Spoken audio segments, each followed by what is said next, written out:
Welcome to current affairs light YouTube channel. ఇవాల్టి మన క్లాస్‌లో రీసెంట్ జరిగినటువంటి కరెంట్ అఫైర్స్‌లో ఇంపార్టెంట్ కాన్సెప్ట్ నేర్చుకుందామండి. మీకు కనుక మా ఛానల్‌లో ఉన్నటువంటి వీడియోస్ అండ్ ఎక్స్‌ప్లనేషన్ నచ్చినట్లయితే మా ఛానల్ లైక్ చేయండి, షేర్ చేయండి అండ్ సబ్స్క్రైబ్ చేయండి. Welcome to current affairs light YouTube channel. So world's first PuCl thermochemical hydrogen therapy అన్నమాట. నథింగ్ బట్ ఇక్కడ ప్రొడక్షన్ ఆఫ్ ఫెసిలిటీ అనేది ఒకటి స్టార్ట్ చేయడం జరిగింది. అండ్ ఇది ఎందుకోసం థర్మోకెమికల్ హైడ్రోజన్ ప్రొడక్షన్ అన్నాం. సో అసలు హైడ్రోజన్ ఎందుకు ప్రొడక్షన్ చేయాలి?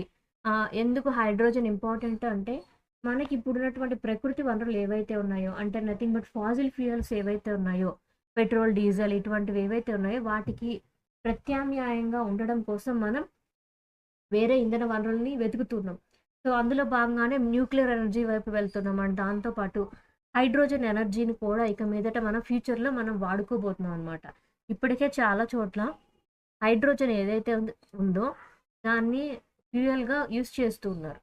సో ఇక్కడైతే PuCl nothing but copper chlorine thermochemical hydrogen production అనేది రీసెంట్‌గా స్టార్ట్ చేయడం జరిగింది. అది కూడా ప్రపంచంలో ఫస్ట్ టైం అనమాట.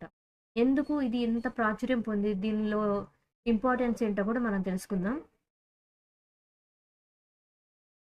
సో రీసెంట్‌గా డిపార్ట్మెంట్ ఆఫ్ అటామిక్ ఎనర్జీ వాళ్ళు ప్రపంచంలోనే ఫస్ట్ టైం హైడ్రోజన్ ప్రొడక్షన్ అనేది స్టార్ట్ చేయడం జరిగింది. కాపర్ క్లోరిన్ థర్మోకెమికల్ సైకిల్ ద్వారా IGCR సెంటర్.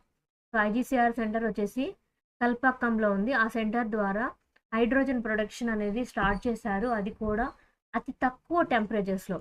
నథింగ్ బట్ ఇక్కడ మనం చూసుకుంటే హైడ్రోజన్ ప్రొడక్షన్ చేయడానికి టెంపరేచర్స్ ఏవైతే ఉన్నాయో అవి చాలా ఎక్కువగా కావాలి.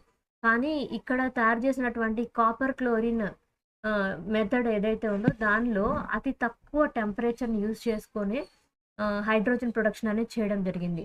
అండ్ ఇక్కడ జనరల్‌గా అయితే కొన్ని రకాల కెమికల్ రియాక్షన్స్ చూద్దాం. హైడ్రోజన్‌ని ప్రొడ్యూస్ చేసేటప్పుడు హైడ్రాలిసిస్ ప్రాసెస్ ఉంటుంది, థర్మోలిసిస్ ప్రాసెస్ ఉంటుంది, ఎలక్ట్రాలిసిస్ ప్రాసెస్ ఉంటుంది. అండ్ ఇక్కడ థర్మో ఎలక్ట్రాలిసిస్ ప్రాసెస్ యూజ్ చేస్తారు. నథింగ్ బట్ ఇక్కడ టెంపరేచర్ రేంజ్ అనేది నియర్లీ 100 డిగ్రీల సెంటీగ్రేడ్ కన్నా తక్కువ టెంపరేచర్‌లోనే ఇక్కడ హైడ్రోజన్ని ప్రొడక్షన్ చేసే విధంగా కాపర్ క్లోరిన్ అనేటువంటిది యూజ్ చేయడం జరిగింది.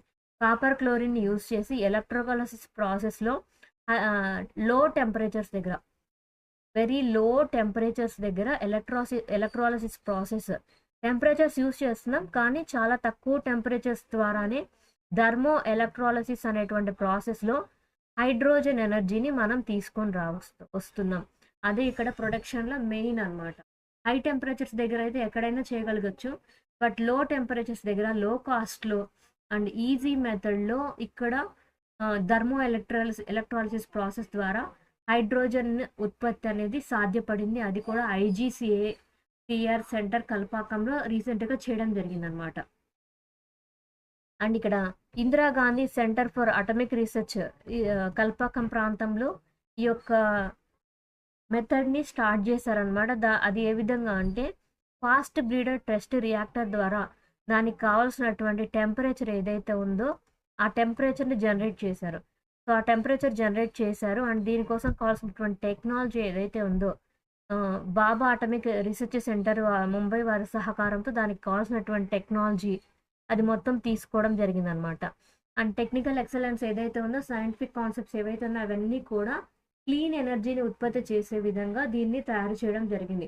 Clean energy is nothing but ఇక్కడ ఎటువంటి విషపూరితమైన వాయువులు కానీ, అక్కడ ఉన్నటువంటి వాతావరణాన్ని కాలుష్యం చేసేటువంటి గాలులు కానీ ఏవి రాకుండా ప్యూర్‌గా ప్రశాంతంగా హైడ్రోజన్ని తయారు చేసే విధంగా ఈ యొక్క సిస్టమ్‌ని వాళ్ళు డిజైన్ చేశారనమాట.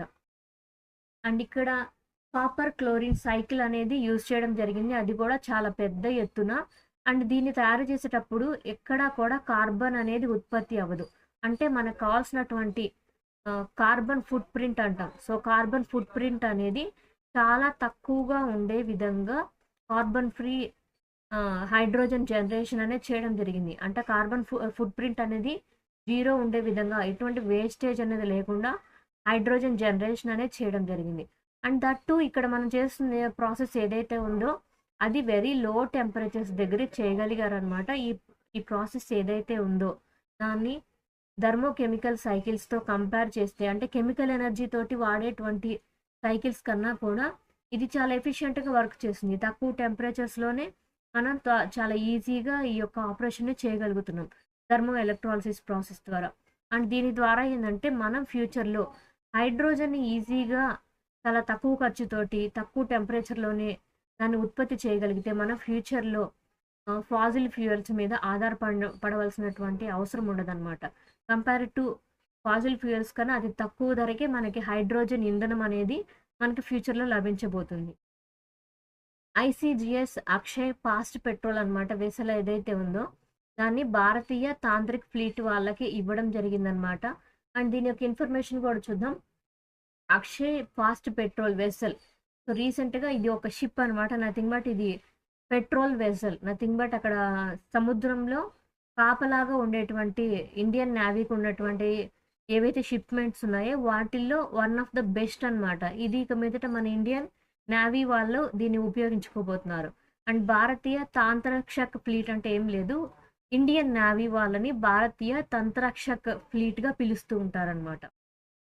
And Bharatiya Tatrakshak fleet nothing but Indian coast guard అంటే నేవీ వాళ్ళలోనే ఇక్కడ ఉన్నటువంటి తీరరేఖ ప్రాంతాన్ని గస్తీ అంటాం. తీరరేఖ ప్రాంతం ఏదైతే ఉందో, ఆ ప్రాంతాన్ని గస్తీగా ఉండేటువంటి పోలీసు ఎవరైతే ఉంటారో వాళ్ళని ఇండియన్ కోస్ట్ గార్డ్స్ అంటాం. సో, వాళ్ళ యొక్క అమ్ముల పొదిలోకి ఐసీజీఎస్ అక్షయ్ ఏదైతే ఉందో దాన్ని ఇవ్వడం జరిగిందనమాట. ఇది ఫాస్ట్ పెట్రోల్ వెసెల్. అండ్ ఇది ఎక్కడ స్టార్ట్ చేసి ఇచ్చారంటే గోవా షిప్ యార్డ్ లిమిటెడ్ ద్వారా దీన్ని డిజైన్ చేయడం జరిగింది. అండ్ గోవా షిప్ యార్డ్ లిమిటెడ్‌లోనే డిజైన్ చేసి, తయారు చేసి మన దేశం యొక్క ఇండియన్ కోస్ట్ గార్డ్ వ్యవస్థలోకి ఈ అక్షయ్ అనేటువంటి షిప్‌ని ఇచ్చారనమాట. And Akshay means nothing but దాని యొక్క పేరు యొక్క అర్థం ఏందంటే ఇండెస్ట్రక్టబుల్ అంటే నాశనం చేయలేనిది అని మీనింగ్ వస్తూ ఉంటుంది. అండ్ ఇక్కడ ఏదైతే అక్షయ్ అనేటువంటి పేరుతో ఇచ్చినటువంటి వ్యవస్థ ఏదైతే ఉన్నదో నథింగ్ బట్ ఒక షిప్ లాంటిది ఏదైతే వ్యవస్థ ఉందో పెట్రోల్ వెసెల్ ఇది మారిటైమ్ లా ఎన్ఫోర్స్మెంట్‌కి బాగా యూజ్ అవ్వబోతుంది. నథింగ్ బట్ అక్కడ మన కోస్ట్ గార్డ్స్ అక్కడ కాపలా ఉంటేనే మన దేశం యొక్క రక్షణ వ్యవస్థ అనేది సముద్ర తీర ప్రాంతంలో కూడా సరిగ్గా ఉంటుందన్నమాట. అండ్ కోస్టల్ సెక్యూరిటీలో భాగంగా ఇది చాలా బాగా ఉపయోగపడబోతుంది. ఇందులో చాలా మంచి టెక్నాలజీస్‌ని కూడా ఇంక్లూడ్ చేసినట్లుగా చెప్పారనమాట. And search and rescue operations కోసము అండ్ మెరైన్ ఎన్విరాన్మెంట్ ప్రొటెక్షన్ కోసం దీనిలో కావాల్సినటువంటి అన్ని సదుపాయాలను కూడా ఉంచినట్లుగా గోవా షిప్ యార్డ్ లిమిటెడ్ వారు తెలియజేయడం జరిగింది. సో, ఇక్కడ రీసెంట్‌గా ఐసీజీఎస్ అక్షయ్ అనేటువంటిది దేనిలోకి ఇవ్వబడింది అంటే ఇండియన్ కోస్ట్ గార్డ్ డిపార్ట్మెంట్ వారి కోసము డిజైన్ చేయడం జరిగింది. ఎక్కడ దీన్ని డిజైన్ చేసి ఇవ్వడం జరిగిందంటే Goa ship yard limited. So, maximum ఎక్కువ శాతం గోవా షిప్ యార్డ్ లిమిటెడ్‌లోనే వస్తుంటాయి.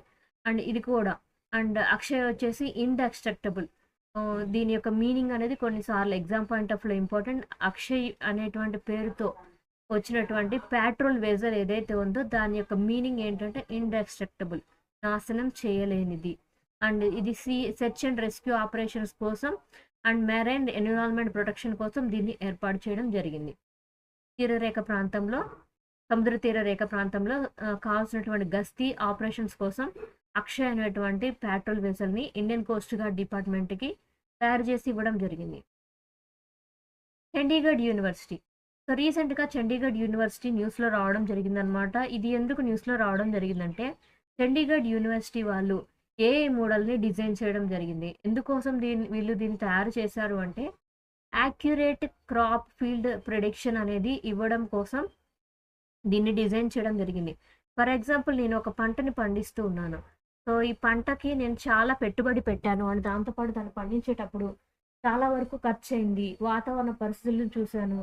అండ్ ఇంత చేసినా కూడా నేను పెట్టిన దానికి సరైనటువంటి ఆదాయం వచ్చిందా లేదా? ఇటువంటిదంతా కూడా క్యాలిక్యులేట్ చేయడానికి ఒక ఏఐ మోడల్ అనేది వచ్చిందనమాట. సో, ఏ విధంగా అంటే మొత్తం పంట కాలంలో వాటర్ ఫెసిలిటీ ఎలా ఉంది? రెయిన్ ఎలా ఉంది? అండ్ దాంతో పాటు సాయిల్ ఎంతవరకు ఉంది? అంటే సాయిల్ పోషకాలతో నిండి ఉందా లేదా? పంట ఏ విధంగా వస్తుంది? ఇటువంటి అన్ని విషయాలను కూడా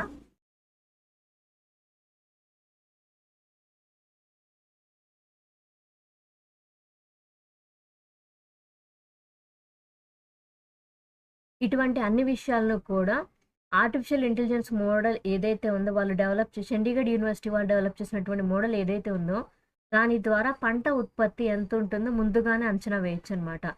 సో, వీటి ద్వారా ఏందంటే ప్రెజెంట్ ఒక 4 రకాలకి వాళ్ళు ఇంప్లిమెంట్ చేసి ఏ విధంగా ఉంది అనేది వాళ్ళు కాలిక్యులేట్ చేయగలిగారు.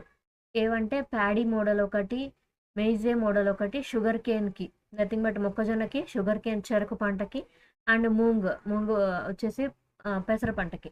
వీటన్నిటికి కలిపి వాళ్ళొక మోడల్ అనేది ఇంప్లిమెంట్ చేయడం జరిగింది. అండ్ ఇక్కడ చండీగఢ్ యూనివర్సిటీ వాళ్ళు ఇచ్చినటువంటి ఏఐ పవర్డ్ ట్రాన్స్ఫర్ మోడల్ ఏదైతే ఉందో అది క్లైమేట్ డేటాని, శాటిలైట్ టెక్నాలజీని యూజ్ చేసుకొని పంట యొక్క ఉత్పత్తి ఏ విధంగా ఉంటుంది అని యాక్యురేట్‌గా తెలియజేసిందనమాట. అండ్ ఇక్కడ ఆర్టిఫిషియల్ ఇంటెలిజెన్స్ ఏదైతే మన సిస్టమ్ ద్వారా యూజ్ చేస్తూ ఉన్నామో, దాని ద్వారా ఏందంటే ప్రెసిషన్ ఫార్మింగ్ అనేది ఇస్తుంది. స్మార్ట్ అగ్రికల్చర్‌గా కూడా ఉపయోగపడుతుంది. ఫర్ ఎగ్జాంపుల్ ఖచ్చితంగా వర్షాభావ పరిస్థితులుంటాయి. అంటే వర్షం లేని పరిస్థితులుంటాయి అనుకుంటే, అక్కడ ఏ పంట వేయాలి అనేటువంటిది ముందుగానే తెలియజేస్తుందనమాట. లేదా ఎక్కువ వర్షపాతం నమోదవుతది అని గనక వాతావరణ పరిస్థితులు ముందుగానే అంచనా వేయగలిగినప్పుడు, ఈ ఆర్టిఫిషియల్ ఇంటెలిజెన్స్ ద్వారా ఈ సాయిల్‌లో ఇటువంటి పంట బాగా పండుతుంది అని ముందుగానే తెలియజేస్తుందనమాట. ఇటువంటివన్నీ కూడా మన శాటిలైట్ యొక్క డేటా ఆధారంగా చేస్తూ ఉంటాం కొంతవరకు. ప్రకృతిని నమ్ముకొని చేస్తుంటాం. కానీ ఇక్కడ ఆర్టిఫిషియల్ ఇంటెలిజెన్స్‌ని యూజ్ చేసి ఖచ్చితత్వంతో కూడినటువంటి పంట ఉత్పత్తిని, దిగుబడిని కూడా అంచనా వేసేటువంటి టెక్నాలజీని డెవలప్ చేసింది ఎవరంటే చండీగఢ్ యూనివర్సిటీ వాళ్ళు.